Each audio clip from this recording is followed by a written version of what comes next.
अस्सलाम वालेकुम नाजरीन, Irfan Malik Hyde Park Canada की जानब से हाज़िर है।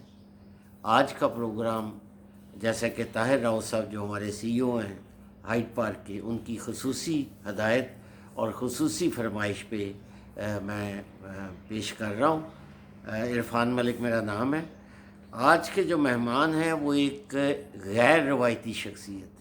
उनकी ज़िंदगी की सारी जदोजहद वो एक गैर तबकाती माशरे के क़याम, नज़रियाती हसूल के लिए रही है, और जिसमें ताकत और इक़्तिदार की ना तो कोई ख्वाहिश थी और ना ही कोई ख्वाब था। वो इतनी बड़ी शख्सियत हैं कि मैं ख़ुद उनसे बहुत कुछ सीखा है पिछले 50 साल में। मैं उनका तारफ़ कराने से कासिर हूँ।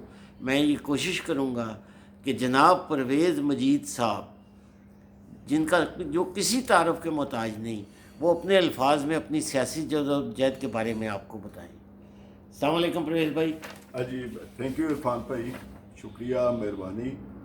तो जो तुसी किया है वो बहुत ही यानी मेरे वास्ते इनकरेजिंग है। इन ऑलवेज हमेशा ही तुहाडे नाल एक खास तरह का ताल्लुक वास्ता रहा, और ओदा यानी ये इजहार है जड़ा ये गलबात कॉन्वरसेशन इंटरव्यू है।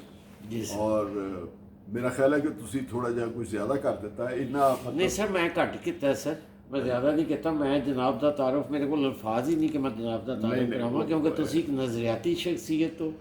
तुहाडा ਜਿਹੜੀ नज़रियाती तुहाडा एक नज़रियाती बैकग्राउंड है सर, तुहाडी एक नज़रियाती जदोजहद। और मैं तुहाडे कोलों सीखिया सर, स्टार्टिंग फ्रॉम तुसी अपनी जदोजहद जिहड़ी शुरू की सी वो 60s की सी, तो मैं जनाब दे नाल शामिल होया सा 70s सर। जी थोड़ा हाँ जी, थोड़ा जिहा अपने बारे दसो सर। हाँ जी, मैं असल जी पूरा नाम तो भाई ने लै दिता है। तो मेरा यानी पूरी ये जिंदगी जड़ी है तकरीबन 3 शहरों के विच इहदा है। जम्मिया तो मैं गुजराले आ जी सर। ते 21 साल की उम्र तक गुजराले रहा। Very good sir. ते 21 साल की उम्र तो लैके 24 साल की उम्र तक शेखुपुरे रहा। जी सर। तो हुण 76 तो मैं लाहौर रहना। अच्छा सर। तो फॉर दैट मैटर ये जिहड़े सेंट्रल पंजाब के 3 शहर ने, जी सर। यो ही मतलब मेरी कुल यानी जो भी मेरी सारी जिंदगी है ਉਹਦੇ ਵਿੱਚ ही मेरी मतलब पढ़ाई लिखाई, मेरी सियासी दिलचस्पियाँ, जी सर।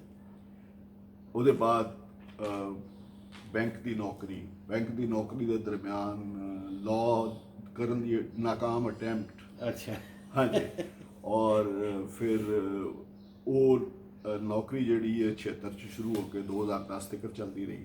अच्छा। वो नैशनल बैंक की नौकरी तकरीबन सारी की सारी लाहौर दे विच, अच्छा इन वेरीअस प्लेसिस। तो हुण 2010 च मैं रिटायर हो गया। जी सर। तो रिटायरमेंट भी 11वां साल है। अच्छा जी। तो मतलब ये 3 शहरों के मुतालिक जोड़ा है यानी गुजरांवाला जोड़ा मेरा यानी जिथे आई वाज बॉर्न। तो एक्चुअली मेरी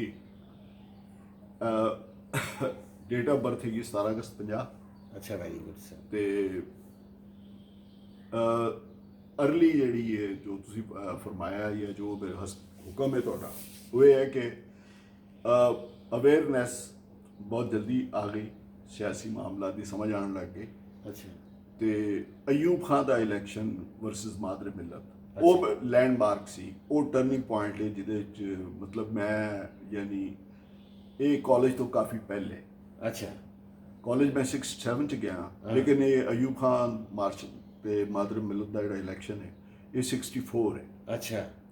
तो उस वेले तक इन्हां चीज़ों की काफ़ी समझ आनी शुरू हो गई सी। अच्छा। इर्द गिर्द माहौल ऐसा सी।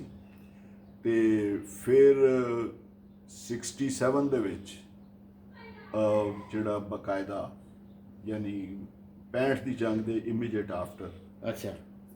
जिहड़ा ये पॉलिटिक्स जिहदा तुसीं जिक्र फरमाया उहदे नाल बाकायदा यानी ताल्लुक बन गया। अच्छा जी।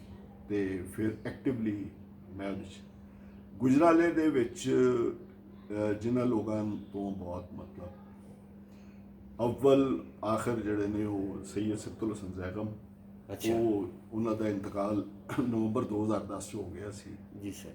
ਤੇ ਉਹਨਾਂ ਕੋਲੋਂ ਬਹੁਤ ਜ਼ਿਆਦਾ।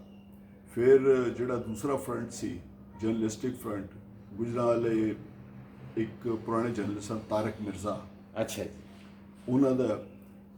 ਫਿਰ ਜ਼ੈਗਮ ਸ਼ਾਹ ਜੀ ਦੇ ਰਾਹੀਂ ਮੈਂ ਜਿਹੜਾ ਯਾਨੀ ਲੈਫਟ ਪੋਲੀਟਿਕਸ ਵੱਲ ਅਸੀਂ ਰਾਗਬ ਹੋਏ, ਯਾਨੀ ਉਹਨਾਂ ਨਾਲ।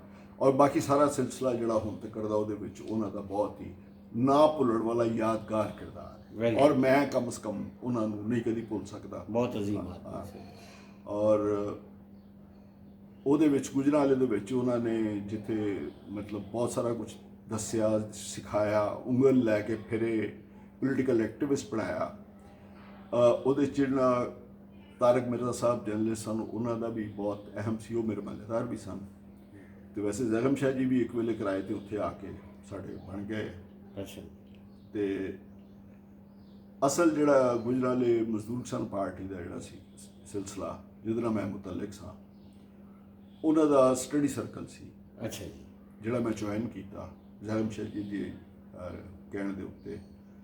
ਉਹਨਾਂ ਦੇ ਵਿੱਚ ਸਾਡੇ ਜਿਹੜੇ ਸਟੱਡੀ ਸਰਕਲ ਕੰਡਕਟ ਕਰਦੇ ਸਨ ਉਸਤਾਦ, ਉਹਨਾਂ ਨੂੰ ਜੋ ਇੱਕ ਨੂੰ ਦੋ ਨੂੰ ਸ਼ਰਦੀਲ ਸਾਹਿਬ ਬਹੁਤ ਅੱਛੀ ਤਰ੍ਹਾਂ ਜਾਣਦੇ ਨੇ। ਅੱਛਾ। ਅਸਲਮ ਸਰਾਜਦੀਨ ਸਾਹਿਬ, ਅਯੂਬ ਸਾਹਿਬ, ਉਹਨਾਂ ਨੂੰ ਅਯੂਬ ਥਾਣੇਦਾਰ ਵੀ ਕਹਿੰਦੇ ਸਨ ਜੀ। ਤੇ ਮਨਜ਼ੂਰ ਚੌਧਰੀ ਜੀ ਸਰ। ਤੇ ਇਹਨਾਂ ਦਾ ਸਟੱਡੀ ਸਰਕਲ ਜਿਹੜਾ ਹੈ ਨਾ, ਉਹਨਾਂ ਨੇ ਸਟੂਡੈਂਟ ਔਰ ਟ੍ਰੇਡ ਯੂਨੀਅਨ ਦਾ ਕੰਬਾਈਨ ਸਟੱਡੀ ਸਰਕਲ ਸ਼ੁਰੂ ਕੀਤਾ ਔਨ ਬਿਹਾਫ ਆਫ ਮਜ਼ਦੂਰ ਕਿਸਾਨ ਪਾਰਟੀ। Very good sir. ਔਰ ਮਜ਼ਦੂਰ ਕਿਸਾਨ ਪਾਰਟੀ ਦੇ ਜਿਹੜਾ ਸੈਂਟਰਲ ਪਲੇਸ ਸੀ ਐਕਟਿਵਿਜ਼ਮ ਦੀ, ਉਹ ਲਾਹੌਰ ਵਿੱਚ ਰਹਿੰਦੇ ਨੇ ਸਾਡੇ ਬਜ਼ੁਰਗ ਨੇ ਸੈਯਦ ਕੁਰਬਾਨ ਰਜ਼ਾ, ਉਹਨਾਂ ਦੀ ਡਰਾਈ ਕਲੀਨਿੰਗ ਦੀ ਦੁਕਾਨ ਸੀ ਕਲਿਪਸੋ ਡਰਾਈ ਕਲੀਨਿੰਗ। ਅੱਛਾ। ਉਹ centre of the activity C. Very good sir. ਔਰ ਇਹ ਮਤਲਬ ਹੈ ਕਿ ਗੁਜਰਾਂਵਾਲੇ ਦਾ, ਔਰ ਇਹ ਜਿਹੜਾ 65-66 ਤੋਂ ਲੈ ਕੇ ਤੇ ਫਿਰ ਇਹ 71 ਤੱਕ ਕਨਸਟੈਂਟਲੀ ਕੰਸਿਸਟੈਂਟਲੀ ਚੱਲਦਾ ਰਿਹਾ। ਜੀ ਸਰ। ਅਨਲੈਸ ਕਿ ਸਾਨੂੰ ਆਪਣੇ ਹਾਲਾਤ ਦੀ ਵਜ੍ਹਾ ਨਾਲ ਸ਼ੁਕਰ ਕਰਨਾ ਪਏ। ਅੱਛਾ ਜੀ। ਔਰ ਉਸ ਤੋਂ ਪਹਿਲੇ ਅਸੀਂ ਕੋਈ ਗੁਜਰਾਂਵਾਲਾ ਨਹੀਂ ਸੀ ਛੱਡਿਆ। ਲੇਕਿਨ ਸ਼ੇਖੂਪੁਰੇ ਜਾ ਕੇ ਤੇ ਤਕਰੀਬਨ ਇੰਡੀਪੈਂਡੈਂਟਲੀ ਮੈਨੂੰ ਬਿਹੇਵ ਕਰਨਾ ਪਿਆ। ਅੱਛਾ। ਤੇ ਸ਼ਹਿਰ ਦੇ ਵਿੱਚ ਜਾ ਕੇ ਯਾਨੀ ਰਾਬਤੇ ਕੀਤੇ ਔਰ ਕੁਝ ਲੋਕਾਂ ਨੂੰ ਮਿਲੇ, ਜਿਨ੍ਹਾਂ ਦੀ ਬੁਨਿਆਦ ਦੇ ਉੱਤੇ ਫਿਰ ਅਗਲੇ 3 ਸਾਲ ਬਹੁਤ ਐਕਟਿਵ, ਜਿਨ੍ਹਾਂ 'ਚੋਂ ਨਵੀਦ ਡਾਰ ਨੂੰ ਤੁਸੀਂ ਮਿਲ ਚੁੱਕੇ ਹੋ, ਅੱਛੀ ਤਰ੍ਹਾਂ ਤੁਸੀਂ ਜ਼ਾਤ ਤੌਰ 'ਤੇ ਜਾਣਦੇ ਹੋ, ਤੇ ਹੋਰ ਲੋਕ ਵੀ ਸਨ। ਉੱਥੇ ਹੀ ਉਹਨਾਂ ਸਾਰੇ ਦੋਸਤਾਂ ਦੀ ਮਦਦ ਨਾਲ ਉੱਥੇ ਇੱਕ ਪੀਪਲਸ ਪਾਰਟੀ ਦੇ ਬੜੇ ਮਸ਼ਹੂਰ ਕਿਰਦਾਰ ਸਨ, ਅਨਵਰ ਅਲੀਮੀ ਸ਼ਾਇਰ ਸਨ। ਜੀ ਸਰ। ਉਹਨਾਂ ਨਾਲ ਮਿਲ ਕੇ ਤੇ ਸ਼ੇਖੂਪੁਰੇ ਦੇ ਲੈਵਲ ਤੇ ਬਜ਼ਮੇ ਅਫਕਾਰੇ ਨੌ ਬਣਾਈ, ਜਿਹਦੇ ਅਸੀਂ ਹਫ਼ਤੇਵਾਰ ਮੀਟਿੰਗਾਂ ਕਰਦੇ ਸਾਂ। ਅੱਛਾ ਸਰ। ਔਰ ਇਹ 74 ਤੱਕ ਤਕਰੀਬਨ ਇਹ ਜਿਹੜਾ ਨਾ ਇਹ ਚੱਲਦਾ ਰਿਹਾ। ਔਰ ਫਿਰ ਉਹਦੇ 'ਚ ਤਕਰੀਬਨ 74 ਦੇ ਬਾਅਦ ਇੱਕ ਨਵਾਂ ਮਰਹਲਾ ਸ਼ੁਰੂ ਹੋਇਆ। ਅੱਛਾ। ਹਾਂਜੀ, ਉਹਦਾ ਮੈਂ ਫਿਰ ਮਤਲਬ ਨਾਲ ਤੁਹਾਨੂੰ ਦੱਸਦਾ ਜਾਵਾਂਗਾ। ਠੀਕ ਹੈ ਸਰ। ਤੇ ਜਿਸ ਅੱਛਾ 65 ਤੋਂ ਲੈ ਕੇ 71 ਤੱਕ ਜਿਹੜੀ ਜਦੋਜਹਿਦ ਸੀ, ਉਹ ਬੜਾ ਇੰਪੋਰਟੈਂਟ ਟਾਈਮ ਸੀ ਤੁਹਾਡੇ ਨਜ਼ਰੀਆਤੀ। ਹਾਂਜੀ, ਮੈਂ ਨਾਲ ਔਰ ਜ਼ੁਲਫਕਾਰ ਜੀ ਭੁੱਟੋ ਸ਼ਹੀਦ ਦੀ ਵੀ ਐਂਟਰੀ ਹੋਈ ਔਰ ਦੂਸਰੇ ਲੋਕਾਂ ਦੀ ਵੀ ਹੋਈ, ਤੇ ਉਹਦੇ ਬਾਰੇ ਜ਼ਰਾ 1 ਮਿੰਟ 'ਚ ਦੱਸੋਗੇ ਤਾਂ ਕਿ? ਹਾਂਜੀ, ਉਹ ਸਾਰੇ ਅਸੀਂ ਮੈਂ ਤੇ ਰੈਗੂਲਰ ਚੁੱਕੇ MKP ਦੇ ਜ਼ਰੀਏ ਸਰਸਾਂ ਜਾਂ ਉਹਨਾਂ ਨਾਲ ਮਿਲ ਕਰ, ਲੇਕਿਨ ਪੀਪਲਸ ਪਾਰਟੀ ਦਾ ਜਿਹੜਾ ਸੀ, ਪੀਪਲਸ ਪਾਰਟੀ ਸਾਡੇ ਵਾਸਤੇ ਕੋਈ ਪਾਬੰਦੀ ਨਹੀਂ ਸੀ। ਅੱਛਾ। ਗੁਜਰਾਂਵਾਲੇ ਸਟੈਂਡਰਡ ਟਾਊਨ ਦੇ ਲੈਵਲ ਤੇ ਪੀਪਲਸ ਪਾਰਟੀ ਦੀ ਜਿਹੜੀ ਬੁਨਿਆਦ ਰੱਖਣ ਵਾਲੇ ਨੇ, ਉਹਨਾਂ 'ਚ ਜਮਸ਼ੇਦ ਪਾਲ, ਅੱਛਾ, ਕਾਮਰੇਡ ਤੈਯਬ ਹਾਸ਼ਮੀ ਜੀ, ਬਰਕੀ ਫੈਮਿਲੀ ਦਾ ਇੱਕ ਲੜਕਾ ਸੀ, ਮੈਨੂੰ ਉਹਦਾ ਨਾਂ ਇਸ ਲਈ ਭੁੱਲ ਗਿਆ, ਇੱਕ ਲੜਕਾ ਨਿਜ਼ਾਮਦੀਨ ਸੀ ਤੇ ਮੈਂ। ਲੇਕਿਨ ਮੇਰੇ ਇਹ ਉਹ ਸਿਲਸਿਲਾ ਭੁੱਟੋ ਸਾਹਿਬ ਦੇ ਇਕਤਦਾਰ ਆਉਣ ਤੋਂ ਪਹਿਲੇ ਬਹੁਤ ਪਹਿਲੇ ਖਤਮ ਹੋ ਗਿਆ ਸੀ, ਕਿਉਂਕਿ ਮੈਂ 71 ਦੀ ਜੰਗ ਤੋਂ ਪਹਿਲੇ ਸ਼ੇਖੂਪੁਰੇ ਚਲਾ ਗਿਆ ਸੀ। ਅੱਛਾ ਸਰ। ਭੁੱਟੋ ਸਾਹਿਬ ਨੇ ਪਾਵਰ ਬਾਅਦ 'ਚ ਲਈ। ਠੀਕ ਹੈ ਸਰ। ਤੇ ਅਸੀਂ ਦੋਵੇਂ ਦੋਵੇਂ ਤਰ੍ਹਾਂ ਕੰਮ ਕਰ ਰਹੇ ਜੀ। ਪ੍ਰਵੇਸ਼ ਭਾਈ, ਮਨੋਂ ਥੋੜਾ ਜਿਹਾ ਇੱਕ ਬ੍ਰੇਕ ਤੇ ਜਾਣਾ ਹੈ। ਹਾਂਜੀ, ਲੇਕਿਨ ਬੜੀ ਮਜ਼ੇਦਾਰ ਗੁਫ਼ਤਗੂ ਹੋ ਰਹੀ ਹੈ ਸਰ। ਜੀ ਅਸੀਂ ਅਗਲੇ ਸੈਗਮੈਂਟ ਦੇ ਵਿੱਚ ਅਸੀਂ ਹੋਰ ਮਜ਼ੀਦ ਜਨਾਬ ਕੋਲੋਂ ਮੈਂ ਕੋਈ 2-4 सवाल पूछाँगा। नाजरीन, हाइड पार्क के प्लेटफॉर्म से इरफान मलिक हाजिर है। ये एक बहुत बड़े सियासी वर्कर की बहुत ज़बरदस्त सियासी जदोजहद है। अभी तक तो इंट्रोडक्शन था ताकि आपको समझ आए کہ میں کتنی عظیم شخصیت سے بات کر رہا ہوں. اگلے سیگمنٹ میں ہم سیاسی جدوجہد کے حوالے سے بات کریں گے. بہت بہت شکریہ.